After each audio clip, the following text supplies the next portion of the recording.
sort le moins possible. 15 jours qu'elle n'a pas fait ses courses. J'appréhende, je sais pas s'il y a du monde, je vais voir. Là, il y a l'air d'avoir quand même pas mal de voitures, donc c'est un peu angoissant.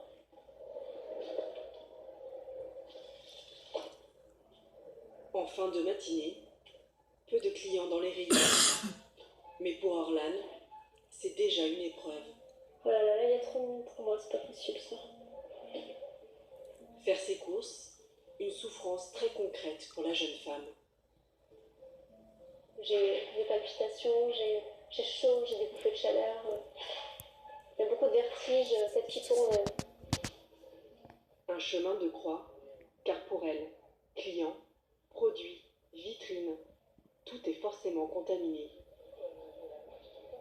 Par exemple, là je mets mon manteau ici et ça me plaît pas non plus. Vous avez un peu peur quand les personnes s'approchent de trop? Ah ouais, ça je supporte pas. Pourtant, on dirait que je suis malpolie alors que pas du tout. C'est juste que j'ai trop peur quand elle s'approche. Au tout début de la pandémie, ces précautions suscitaient beaucoup de moqueries. Aujourd'hui, elle voit de plus en plus de monde limité. Je pense qu'il y a des personnes qui n'étaient pas du tout hypochondriaques ou qui n'avaient pas d'angoisse et qui au final développent des angoisses à cause de ce virus. Je pense qu'on en rigole trop, on pense qu'on fait des manières, qu'on en fait trop alors que c'est une vraie souffrance et c'est pas assez pris au sérieux, ça c'est sûr.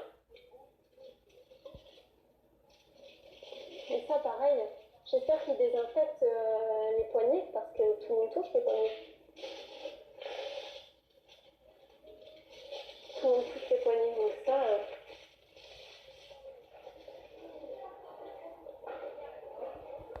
Les fruits et les légumes, ça va être le plus compliqué. Quelle est la crainte pour vous de prendre des produits non emballés? Que tout le monde est touché avant et qu'il y ait du coup un virus dessus. Et je me tâte même à enlever la peau hein, parce que ça va pas être possible. Je vais pas pouvoir le manger sinon, ça c'est sûr.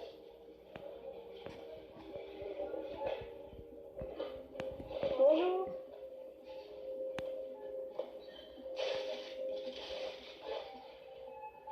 Est-ce que vous le désinfectez souvent le... Enfin, ouais. C'est devenu un peu une psychose et je préfère que ce soit propre.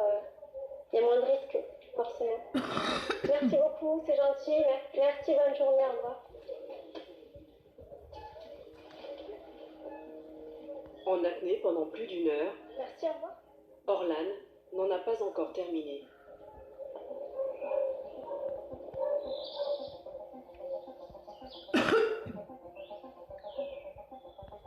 Je prends du vinaigre d'alcool.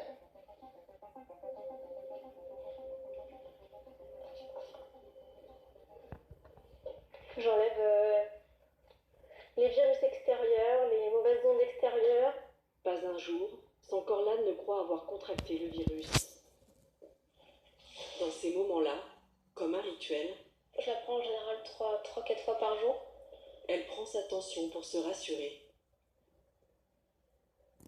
J'ai eu une fois une grosse crise d'angoisse en fait où j'arrivais plus du tout à respirer et je pensais que c'était lié justement au virus, au Covid-19 et je me suis dit non, Orlan, si t'appelles le SAMU, alors déjà pour les gens qui souffrent réellement c'est pas cool parce que j'avais une partie de moi qui me disait que c'était l'angoisse et à la fois j'angoissais vraiment de la voir donc c'était un contraste assez particulier dans ma tête, c'était complètement l'apocalypse et je me suis décidée à pas les appeler parce que je me suis dit si là-bas je chope vraiment le virus, le Covid-19, ça sera encore plus compliqué, donc je me suis restreint et je me suis empêchée d'y aller.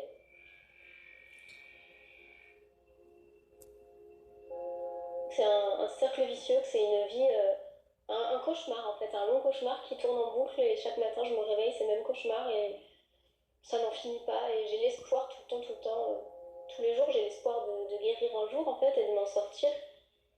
Et puis ça n'avance pas, ça stagne. Seule avec ses angoisses, Orlan a peur de sombrer.